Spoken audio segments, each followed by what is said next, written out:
Some of my favorite videos to make are talking about players who don't really get talked about a lot and don't really get a lot of credit for how good they have done in a season. And a lot of people had amazing seasons this year in the NHL. We had a lot of people score over 100 points, and those guys are the ones that get the majority of the coverage. But in today's video, I want to take a look at 5 young NHL players who had an underrated 2018-19 season. And when I say young, I mean like 24 years of age and under. That's where I cut it off at. So without further ado, let's get right into the video. Starting off the video with Jacob Vrana from the Washington Capitals. TJ Oshie missed a lot of the season due to injury, and then obviously Tom Wilson missed the first portion of the year from that preseason suspension. So Jacob Vrana came in and really filled that top 6 role nicely. He was a first round 13th overall pick back in 2014, and this past season it's really starting to show why he was such a high draft pick. The 2017-18 season he played decent, 73 games played, 13 goals and 14 assists for 27 points. Wasn't playing in a top 6 role, but was still contributing some decent offense for them playing in the bottom 6. But this year he really slotted into the top 6 nicely and showed that he can be a very viable top 6 option and give you some quality scoring punch, taking some of the pressure off of Kuznetsov and Backstrom and Ovechkin and those guys. And I honestly think this is just the start, and I think Jacob Vrana will really consistently be a 50-point scorer in the NHL. This past season played in all 82 games, which is always nice to see. Had 24 goals and 23 assists for 47 points, which is a 20-point increase from the 2017-18 season, and a lot of that I think is due to getting more opportunity to succeed this year, but I definitely think it is him getting better. He is only 23 years old, and I think next season Jacob Vrana potentially could be maybe a 55 to 60 point scorer. I'm not quite sure what his ceiling is. I could see him being maybe a 30-30 guy that could give you 30 goals and 30 assists, but that is, reaching a little bit because we have only seen him score over 40 points one time, and that was this season. But obviously it really was a great season for him, and I really think he is going to be a big part of this team moving forward. With some of the veteran guys getting up there in age, I think Jacob Vrana is going to be a pretty viable option to take off some of the scoring load from them guys when they're no longer able to play at the level that we're used to seeing them play at. Next up we have Kevin Labanc from the San Jose Sharks, 23-year-old winger, and I'm pretty sure a lot of people saw this coming in terms of him breaking out this season and really having a significant leap forward. A 16-point increase from last season is really just a great thing to see for San Jose. 77 games played last year, 11 goals and 29 assists for 40 points. This year played in all 82 games. You always like to see that. 17 goals and 39 assists for 56 points, showing that he can really do the goal scoring that he did in junior at an NHL level. He had a couple 100-point seasons for the Barrie Colts, and San Jose really got him as a steal. He was a 6th round pick, 171st overall back in 2014, and he is really showing that he can be a viable option for them moving forward. And when you look at the San Jose team, they just have so many guys that can get it done. They have so many guys that can score goals, so many guys that can put up a lot of points, and I think that is a big reason to why we still see them in the playoffs right now and why they are just a couple of wins away from making it to the Stanley Cup final.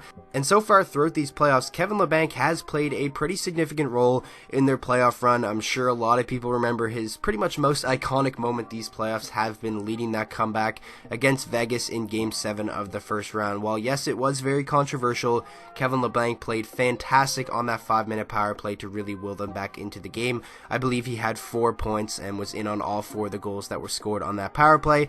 He has 4 goals and 5 assists so far in the postseason for 9 points. And like I said, this San Jose team just has so much scoring depth that it's honestly scary. And I think if I had to put money on a team that I think is going to win the Stanley Cup right now, I think I would go with the San Jose Sharks. And Kevin Labanc is definitely playing a pretty big factor in what they're doing right now, but also moving forward, I think he's going to be a pretty big piece of their future. The next player we're going to talk about is Damon Severson from the New Jersey Devils, and this year he really showed that he can be a pretty viable option in the top 4 and produce some pretty good offensive numbers for a defenseman. He's only 24 years old. In the 2017-18 season, he played in 76 games and had 9 goals and 15 assists for 24 points, and this past season had a pretty significant jump in point production. All 82 games played, 11 goals and 28 assists for 39 points, and I honestly think this D-core moving forward has the makings of being a pretty good one. Have players like Damon Severson, like Will Butcher, and then hopefully Ty Smith next year is ready to make the jump to the NHL and really play a big factor for them, because I feel like a puck-moving defenseman like Ty Smith would really take some of the pressure off of guys like Severson and Will Butcher. And I didn't even mention Sami Vatanen, take a lot of pressure off those guys, and then I think you have the makings of a pretty solid top four. But the one knock on Severson, his plus-minus over the course of his career has actually been pretty terrible. 2016-17 was a -31.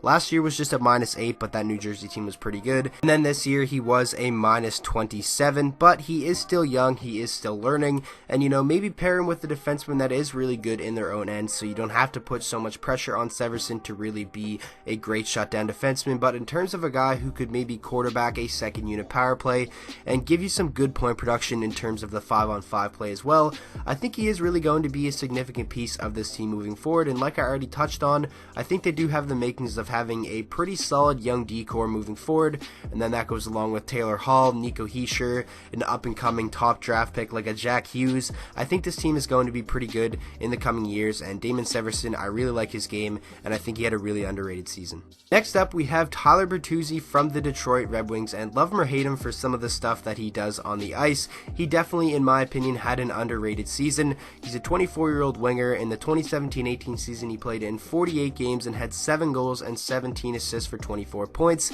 and this season was his first full year in the NHL, played 73 games and had 21 goals and 26 assists for 47 points. But the stat that impresses me most about Tyler Bertuzzi was his +11 rating for a Detroit team that was pretty awful for the majority of the year. That just shows how defensively responsible this guy is, and I honestly think if he can be a consistent 50-point scorer and still be really defensively responsible, he will be a great top 6 forward for Detroit moving on into the future. I really like the core of this team moving forward. As you guys all know, I am a Red Wings fan, and I'm trying not to show any bias here, but having guys like Larkin, Athanasiou is a guy who I could have put on this list, but I feel like he did get kind of the recognition that he deserved for his 30-goal season. Taro Hirose, Anthony Mantha, Joe Veleno, Philip Zadina, Michael Rasmussen, maybe Evgeny Svechnikov if he can become anything, but I just really like the looks of this young core moving forward, and I thought Tyler Bertuzzi had a fantastic season. I know a lot of people are kind of, soured on him because of his last name and, some of the dirty stuff that he does on the ice, but for the most part this year, I thought he played a pretty clean game besides what he did against Matt Calvert in that Avs versus Red Wings game. I think that was pretty stupid. He definitely did deserve that suspension, but nonetheless, if he can just really stay focused on playing the game and play it the right way, but still being edgy out there, getting under the team's skin, finishing his hits, but still being able to focus on his game and, being a 50-point scorer, because I think this season could be a really big confidence boost for him, and I really do hope he can continue to build on this really good season that he had, because I don't really think anyone expected it. He's been developing in Grand Rapids ever since he was drafted in the second round, 58th overall back in 2013. Put up decent numbers in the American Hockey League, obviously did win a championship down there with Grand Rapids, but I don't really think anyone expected him to be able to almost be a 50-point scorer in his first full NHL season. I've been very impressed with him, and in my opinion, he had a really underrated year. And now finishing off the video with Tony DeAngelo of the New York Rangers, and what a season he had for them, really seemingly coming out of nowhere ever since being a first-round pick by the Tampa Bay Lightning a few years ago. He was traded to the Arizona Coyotes by the Lightning in 2016 on June 25th for a second-round pick, then was traded from the Arizona Coyotes to the New York Rangers in exchange for Derek Stepan and Antti Ranta. The Rangers also got a 2017 first-round pick out of that deal. And the New York Rangers really just have done a fantastic job with this rebuild so far. I honestly think in the coming years they're going to be one of the powerhouses of the Metro Division. I made a video talking about their rebuild and how good of a job they have done. I believe it was a couple weeks ago, and I didn't even mention DeAngelo in that video, and a lot of people mentioned that in the comment section, but that just shows how many good young pieces that they have moving into the future. The 2017-18 season, he played in 32 games, had 8 assists for 8 points, and this year played in 61 games, had 4 goals and 26 assists for 30 points.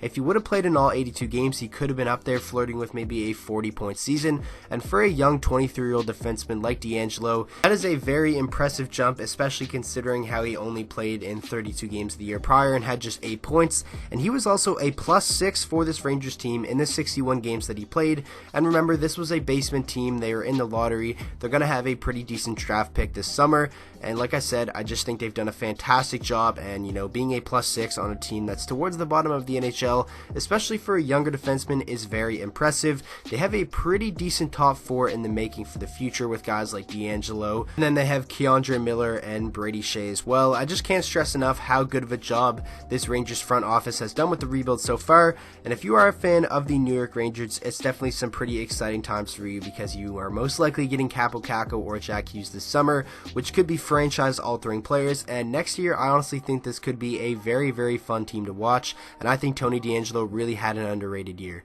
So that is going to wrap up this video. I really hope you guys did enjoy, and make sure to let me know down in the comment section who are some players that you think had a really, really underrated season that isn't really getting talked about enough, and make sure to let me know your thoughts on all these players that I mentioned in this video as well. And with that being said, I hope you guys all enjoyed the video. If you did, please make sure to drop a like on it and subscribe to the channel for daily NHL content, and I will see you guys all in the next video.